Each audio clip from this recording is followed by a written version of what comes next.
SP सांसद रामजीलाल सुमन ने खुद पर जानलेवा हमले की बात कही है। आज वो दलित परिवार से मिलने के लिए बुलंदशहर गए थे, लेकिन पुलिस ने उन्हें वापस भेज दिया।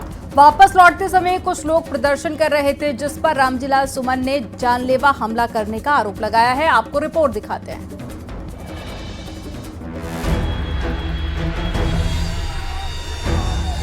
एसपी सांसद रामजीलाल सुमन ने खुद पर जानलेवा हमले की बात कही है। दरअसल आज रामजीलाल सुमन दलित परिवार से मिलने के लिए बुलंदशहर गए थे। पुलिस ने गभाना टोल प्लाजा से ही उन्हें वापस भेज दिया था। वहीं वापस लौटते समय कुछ लोग प्रदर्शन कर रहे थे, जिन पर रामजीलाल सुमन ने जानलेवा हमला करने का आरोप लगाया। तथाकथित करणी सेना के लोग वहां घात लगाए बैठे थे। हमारे और हमारे साथी जो गाड़ियों में थे, उन पर ईंट पत्थर फेंके गए, टायरों से हमला किया गया, कई गाड़ियां क्षतिग्रस्त हुई और अब मैं आज अस्वस्थ हूं कि हमारे ऊपर ये जानलेवा हमला था। काफिले पर हुए हमले के बाद में राज्यसभा सांसद रामजीलाल सुमन वापस आगरा लौट आए। रामजीलाल सुमन का आरोप है कि कथित करणी सेना के लोगों को सरकार का संरक्षण है। उन्होंने कहा कि हमारी पार्टी हमारे साथ है, जैसी पार्टी हाईकमान का आगे आदेश होगा उस काम को किया जाएगा। न्यूज़ 18 के लिए ब्यूरो रिपोर्ट। योगी सरकार 27 जुलाई को समीक्षा अधिकारी और साथ ही सहायक समीक्षा अधिकारी की भर्ती परीक्षा कराएगी, जिसकी तैयारियां तेज हो गई हैं। 75 जिलों के करीब 2000 से अधिक सेंटर्स पर परीक्षा का आयोजन होगा। 10 लाख से ज्यादा अभ्यर्थी हिस्सा लेंगे और एक ही दिन में ये परीक्षा कराई जाएगी।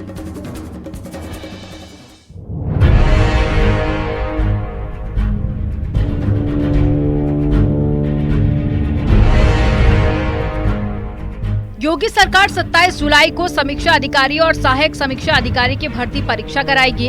इसके लिए तैयारियां तेज हो गई हैं। यूपी के सभी 75 जिलों में करीब 2000 से ज्यादा सेंटर्स पर परीक्षा का आयोजन होगा।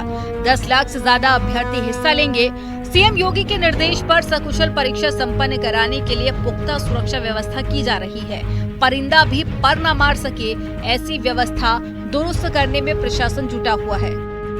शुचिता और पारदर्शिता बनाने के लिए परीक्षा केंद्रों के निर्धारण के लिए डीएम की अध्यक्षता में समिति गठित की गई है। वहीं समाजवादी पार्टी के प्रमुख अखिलेश यादव ने बेरोजगारी के मुद्दे पर सरकार को घेरा। अखिलेश यादव ने कहा कि रोजगार के नाम पर आज युवाओं को डिलीवरी बॉय बना दिया गया है कि हमारे मुद्दे आज भी बेरोजगारी के हैं। जिस तरीके से नौकरियां घट रही हैं, नौकरियों के अवसर खत्म हो रहे हैं, योग्यता के अनुसार काम नहीं मिल रहा है, सम्मानजनक रोजगार नहीं दे पा रही सरकार। जिन पे डिग्रियां हैं, जिन पे अच्छे प्रोफेशनल कोर्सेज की डिग्रियां हैं, उन्हें डिलीवरी बॉय बना दिया है, तो सम्मानजनक नौकरी भी नहीं दे पा रही है। प्रयागराज में आरओ और एआरओ परीक्षा को लेकर छात्रों ने प्रदर्शन किया। उत्तर प्रदेश लोक सेवा आयोग के सामने छात्रों ने 11 नवंबर को विरोध प्रदर्शन किया था। उन्होंने आयोग से परीक्षा एक ही दिन में कराने की मांग की थी। अब 27 जुलाई को एक ही दिन परीक्षा का आयोजन किया जाएगा। न्यूज़ 18 के लिए ब्यूरो रिपोर्ट।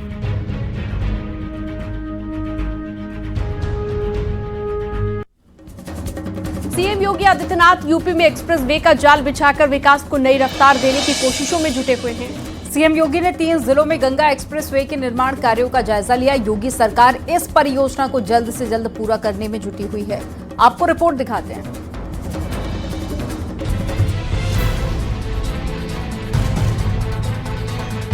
मुख्यमंत्री योगी आदित्यनाथ ने गंगा एक्सप्रेसवे के निर्माण कार्य का निरीक्षण किया। ये परियोजना यूपी के इतिहास की सबसे बड़ी और अहम बुनियादी ढांचा परियोजनाओं में से एक है। मुख्यमंत्री योगी आदित्यनाथ ने गंगा एक्सप्रेसवे का आज स्थलीय निरीक्षण किया और इस दौरान मुख्यमंत्री योगी आदित्यनाथ ने हापुड़, हरदोई और शाहजहांपुर में स्थलीय निरीक्षण करते हुए एक्सप्रेसवे का सीधे तौर पर अफसरों को निर्देशित किया है कि तय समय सीमा के भीतर ये एक्सप्रेसवे तैयार किया जाना चाहिए और गुणवत्ता का विशेष ध्यान रखा जाए। सीएम योगी ने 3 जिलों हरदोई, शाहजहांपुर और हापुड़ में एक्सप्रेस निर्माण की जमीनी स्थिति का जायजा लिया। सीएम योगी का एक्सप्रेसवे परियोजना पर स्पेशल फोकस है। उनकी कोशिश है कि जल्द ये परियोजना पूरी हो, प्रदेश वासियों को इसका लाभ मिल सके। देश के सबसे लंबे एक्सप्रेसवे में से गंगा एक्सप्रेसवे है। 4 पैकेज में कार्य चल रहा है। इस पैकेज में जो अब तक 85% कार्य होना चाहिए था वह कंप्लीट हो चुका है और यह तेजी के साथ आगे बढ़ रहा है। योगी सरकार यूपी को इंफ्रास्ट्रक्चर, निवेश और रोजगार के क्षेत्र में देश का अग्रणी राज्य बनाने को लेकर पूरी तरह प्रतिबद्ध है। गंगा एक्सप्रेसवे मेरठ से प्रयागराज तक करीब 600 किलोमीटर लंबा है। योगी सरकार इस परियोजना को जल्द से जल्द पूरा करने में जुटी है। चाहे वो कृषि हो, पर्यटन हो, व्यापार हो, निवेश हो, उसमें बढ़ोतरी होगी एक्सप्रेसवे के बनने से। मुख्यमंत्री योगी आदित्यनाथ ने गंगा एक्सप्रेसवे के निर्माण को लेकर वो समय समय पर अफसरों को निर्देशित भी करते रहते हैं और यह एक्सप्रेसवे मेरठ और प्रयागराज से जोड़ने वाला लगभग 600 किलोमीटर का एक्सप्रेसवे है। कैमरामैन रवि के साथ संकेत मिश्रा, न्यूज 18 लखनऊ।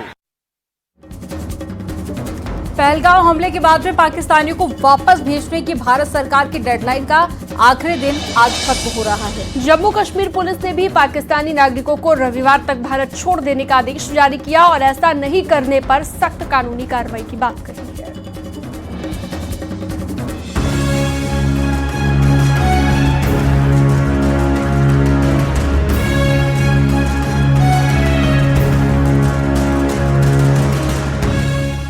पहलगांव हमले के बाद पाकिस्तानियों को वापस भेजने की भारत सरकार की डेडलाइन का रविवार को आखिरी दिन था। इस वजह से देश के अलग अलग राज्यों से बड़ी संख्या में पाकिस्तानी नागरिक अटारी बॉर्डर पहुंचे। लोगों ने आतंकी हमले के खिलाफ कड़े से कड़े एक्शन की मांग की। इनको नसीहत दी जाएगी, सजा दी जाए इन्हें, जो इन्हें पता चले कैसे करते हैं। बहुत ही गलत हुआ है। इंसान पहले है, धर्म ये लोग तो हिंदू मुस्लिम तो बाद में, पहले तो इंसान है ना। किसी के साथ ऐसा करना अच्छा नहीं है, ये बहुत गलत हुआ। लोग कहते हैं हम इस्लाम के लिए कर रहे हैं, वो गलत कर रहा, उन्होंने गलत किया, बिल्कुल गलत किया है। हम तो इसके खिलाफ हैं। गलत तो गलत है भाई। तो जो धर्म के नाम पे लड़ते उनको क्या सजा होनी चाहिए? उनको फांसी की सजा होनी चाहिए। भारत से 81 पाकिस्तानी वापस लौटे हैं, जबकि पाकिस्तान से 342 भारतीय स्वदेश लौट आए हैं। वहीं अब तक 727 भारतीय नागरिक पाकिस्तान से वापस लौट चुके हैं। महाराष्ट्र से 55 पाकिस्तान नागरिकों को डिपोर्ट कर दिया गया। आज की तारीख में 75 पाक नेशनल जो भारत से पाकिस्तान गए, as it is 335 Indian nationality के लोग जो पाकिस्तान पे वीजे पे गए थे, आज पाकिस्तान से भारत में आ गए। सर बाकी परेड का जो गेट बंद करके हुई है, परेड एज इट इज चल रही है, गेट क्लोज है, नो शेक हैंड, परेड अपनी कंटिन्यू चल रही है। वैसे जम्मू कश्मीर पुलिस ने भी पाकिस्तानी नागरिकों को 27 अप्रैल तक भारत छोड़ देने का आदेश जारी किया। ऐसा नहीं करने पर सख्त कानूनी कार्रवाई करने की बात कही है। न्यूज 18 के लिए ब्यूरो रिपोर्ट।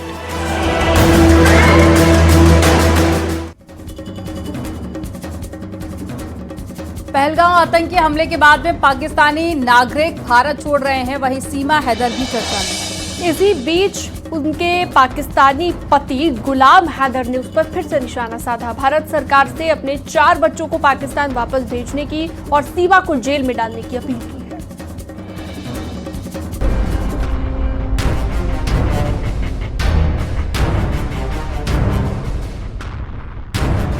पहलगाम आतंकी हमले के बाद भारत और पाकिस्तान का टकराव बढ़ा है, जिससे पाकिस्तानी भारत छोड़ रहे हैं। इस तनाव के चलते सीमा हैदर भी परेशान है। सोशल मीडिया पर उसके पाकिस्तान भेजे जाने की चर्चा ने जोर पकड़ रखा है। इसी बीच सीमा हैदर के पाकिस्तानी पति गुलाम हैदर ने फिर से सीमा हैदर को निशाने पर ले लिया है। गुलाम का कहना है कि सीमा उसके 4 बच्चों को अवैध तरीके से भारत लाई है। उसके बच्चे पाकिस्तानी नागरिक हैं, उन्हें भी उनके मुल्क भेजा जाना चाहिए। गुलाम का कहना है कि जिन लोगों के पास भारत का वीजा था वो तो पाकिस्तान लौट रहे हैं, लेकिन बिना वीजा के भारत में घुसी सीमा हैदर के खिलाफ एक्शन नहीं हो रहा है। उसने भारत सरकार से सीमा के खिलाफ सख्त कार्रवाई करने की मांग की है। उसे जेल में डालने की अपील कर रहा है। गुलाम हैदर की एक तस्वीर सोशल मीडिया पर वायरल हुई है, जिसमें वो जूता दिखा रहा है। वो सीमा और उसके वकील एपी सिंह को अपशब्द कह रहा है। वो बेहद ही गुस्से में है। गुलाम का कहना है कि वो अपने चारों बच्चों के लिए कानूनी लड़ाई लड़ता रहेगा। सीमा पर अवैध रूप से भारत में प्रवेश करने का आरोप है, जबकि सचिन पर अवैध प्रवासी को शरण देने का मामला दर्ज किया गया था। पहलगाम आतंकी हमले के बाद सीमा हैदर भी घबराई हुई है। वो सरकार से अपील कर रही है कि वो पाकिस्तान नहीं जाना चाहती। वो अब भारत की बहू है और उसे यहीं रहने दिया जाए। मैं पाकिस्तान नहीं जाना चाहती सर। क्या गुहार लगाएंगे आप मोदी जी से? मैं यही गुहार लगाऊंगी मोदी जी और योगी जी से। मैं इनकी शरण में हूँ, मैं इनकी अमानत हूँ। बेटी पाकिस्तान की थी, बहू भारत की हूँ, मुझे यहाँ रहने दिया जाए। इसी बीच सीमा हैदर की सुरक्षा बढ़ाने की बात भी सामने आई है। उसने भारतीय नागरिकता के लिए आवेदन किया है, लेकिन अभी तक उसे नागरिकता नहीं मिली है। हाल ही में उसके घर एक बच्ची का जन्म हुआ है। हालांकि सीमा के वकील की दलील है कि बच्ची के जन्म के बाद सीमा पाकिस्तानी नागरिक नहीं रह गई। महिला की नागरिकता पति के साथ जुड़ी होती है। आपको बता दें, सूत्र यह भी बताते हैं कि सीमा हैदर की सुरक्षा बढ़ाई गई है, यानी वहां पे अब निगरानी रखी जा रही है लोकल यूनिट की तरफ से। इसके अलावा गौतम बुद्ध नगर पुलिस कमिश्नरेट ने जो वहां पर कांस्टेबल की तैनाती थी, उनकी संख्या में भी बढ़ोतरी की है, ऐसे हमारे सोर्सेज बताते हैं। कहना है कि वह गृह मंत्रालय और साथ ही जो एजेंसीज हैं, इंटरनल एजेंसीज, उनसे लगातार टच में है। चाहे फिर एटीएस की बात हो या आईबी की बात हो, वो लगातार टच में है और जो तमाम डॉक्यूमेंट्स हैं वो भी उनको दिए जा रहे हैं। और सीमा यहाँ पर रह रही है, इसके बारे में उनको तमाम जो जानकारी चाहिए वो पूरी तरीके से जांच में सहयोग भी कर रहे हैं। रबुपुरे थाने में मुकदमा लिखा गया था साल 2023 के 7वें महीने में, और उसके बाद से ये जांच अभी जारी है। पहलगाम आतंकी हमले के बाद इस वक्त पूरे देश में आक्रोश है, गुस्सा है। पाकिस्तानियों के खिलाफ लोग गुस्सा जाहिर कर रहे हैं। ऐसे में सोशल मीडिया पर सीमा हैदर कुछ लोगों के निशाने पर आ गई है, जो उसे पाकिस्तान भेजने की बात कह रहे हैं। वहीं उसके पाकिस्तानी पति गुलाम हैदर ने उसके खिलाफ फिर से मोर्चाबंदी कर दी है। Bureau report, news 18।